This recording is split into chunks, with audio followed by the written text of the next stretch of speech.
Friends, இன்னைக்கு கல்யாண வீட்டு ஸ்டைல்ல வத்த குழம்பு எப்படி செய்யறதுன்னு பார்க்கலாம். அதுக்கு முன்னாடி இந்த சேனல்ல ஷேர் பண்ணுங்க, சப்ஸ்கிரைப் பண்ணுங்க, லைக் பண்ணுங்க. வாங்க வீடியோக்குள்ள போகலாம். வத்த குழம்புக்கு தேவையான பொருள் என்னென்னன்றது பார்க்கலாம் வாங்க. சுண்டைக்காய் வத்தல், 2 மீடியம் சைஸ் தக்காளி, 20 to 25 போல சின்ன வெங்காயம், 6 to 7 பல் பூண்டு, தேவையான அளவு புளி, கருவேப்பிலை, கடுகு, கடலைப்பருப்பு, உளுத்தம்பருப்பு, மிளகு, வெந்தயம், சீரகம், வரமிளகாய், மஞ்சள் பொடி, குழம்பு மிளகாய் பொடி, தனி மிளகாய் பொடி, தனியா, தேவையான அளவு உப்பு, தேவையான அளவு நல்லெண்ணெய், பச்சரிசி, தேங்காய் துருவல். இப்ப இந்த பொருள் எல்லாம் வச்சு டேஸ்டான கல்யாண வீட்டு ஸ்டைல்ல வத்த குழம்பு எப்படி செய்யறதுன்னு பார்க்கலாம் வாங்க. ஸ்டவ் ஆன் பண்ணிக்கோங்க. இப்ப 2 டேபிள் ஸ்பூன் போல நல்லெண்ணெய் விட்டுக்கலாம்.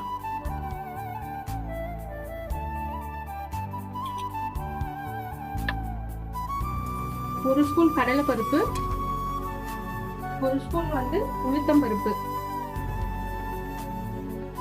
இது ரெண்டும் சேர்த்து நல்லா லைட் ப்ரௌன் கலர் வரப்போ நல்லா வறுத்து எடுத்துக்கலாம். இப்ப நம்ம போட்டிருக்க கடலை பருப்பும் உளுத்தம் பருப்பும் நல்லா வறுபட்டு பொன்னிறமா வந்துடுச்சு. இந்த ஸ்டேஜ்ல 1/4 ஸ்பூன் மிளகு போட்டுக்கலாம். 1/4 ஸ்பூன் மிளகு, 1/4 ஸ்பூன் வெந்தயம், 1 ஸ்பூன் சீரகம், 5 to 6 போல வரமிளகாய், 3 ஸ்பூன் தனியா, 1/2 ஸ்பூன் பச்சரிசி, தேவையான அளவு கருவேப்பிலை. இதெல்லாம் சேர்த்து நல்லா வறுத்துக்கோங்க. நம்ம போட்டிருக்க பொருள் எல்லாமே நல்லா வறுத்து வந்திருக்கு. இந்த ஸ்டேஜ்ல 6 to 7 போல பூண்டு போட்டுக்கலாம். 10 to 15 போல சின்ன வெங்காயம் போட்டுக்கலாம். 2 மீடியம் சைஸ் தக்காளி அதுவும் ஆட் பண்ணிக்கோங்க. எல்லாம் சேர்த்து நல்லா வதங்குற வரைக்கும் வெயிட் பண்ணலாம். தக்காளி வெங்காயம் எல்லாம் நல்லா வதங்கி வந்துட்டு இந்த ஸ்டேஜ்ல ஒரு கப் துருவின தேங்காய் சேர்த்து நல்லா கலந்து விடுங்க.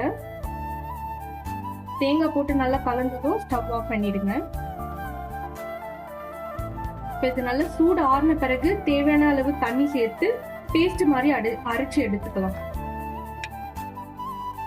இப்ப நம்ம வறுத்து வதக்கி வச்ச எல்லா பொருளையும் பேஸ்ட் மாதிரி அரைச்சு எடுத்து வச்சாச்சு. ஸ்டவ் ஆன் பண்ணிக்கலாம். ஸ்டவ் ஆன் பண்ணவும் ஒரு புளிக்கரண்டி நல்லெண்ணெய் போட்டுக்கலாம். எண்ணெய் சூடானதும் 1 ஸ்பூன் கடுகு நல்லா பொரிஞ்சதும் நம்ம எடுத்து வச்சிருக்க 10 to 12 போல சின்ன வெங்காயம்,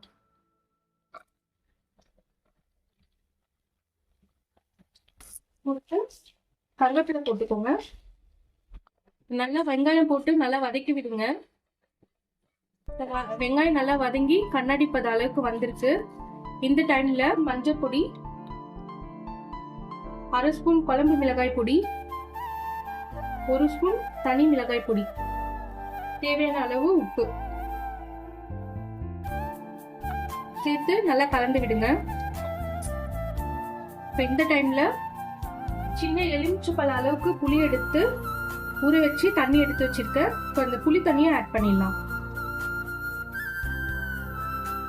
இந்த புளி தண்ணி ஒரு கொதி வர வரைக்கும் வெயிட் பண்ணலாம். இப்போ புளி ஒரு கொதி வந்துடுச்சு. இப்ப நம்ம அரைச்சு எடுத்து வச்சிருக்க பேஸ்ட ஆட் பண்ணிக்கலாம்.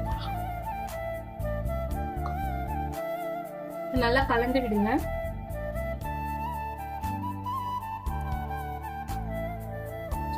இப்ப இந்த டைம்ல உப்பு காரம் எல்லாம் செக் பண்ணிக்கோங்க. மூடி விசில் போட்டுடலாம். 5 to 6 விசில் வர வரைக்கும் வெயிட் பண்ணலாம்.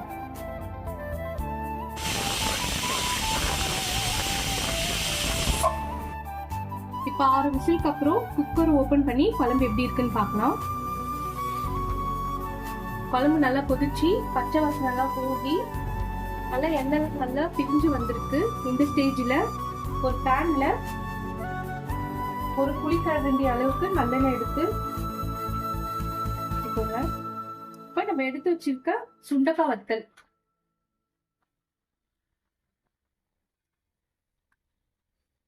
போட்டு எண்ணெயில நல்லா வதக்கி எடுத்துக்கோங்க.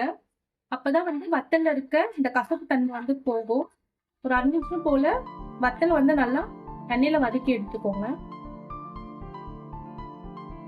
இப்ப வத்தல் நல்ல எண்ணெயில வதங்கி வந்திருக்கு. இப்ப இதை எடுத்து குழம்புல ஆட் பண்ணிக்கலாம்.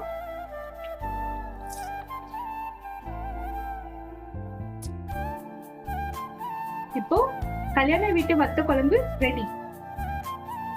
சுவையான வத்த குழம்பு ரெடி.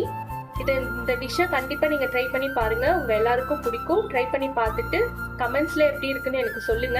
ரொம்ப குறைஞ்ச டைம்ல ஈஸியா செய்யக்கூடிய கல்யாண வீட்டு ஸ்டைலு வத்த குழம்பு செஞ்சு பார்த்துட்டு கமெண்ட்ஸ்ல எப்படி இருக்குன்னு எனக்கு சொல்லுங்க.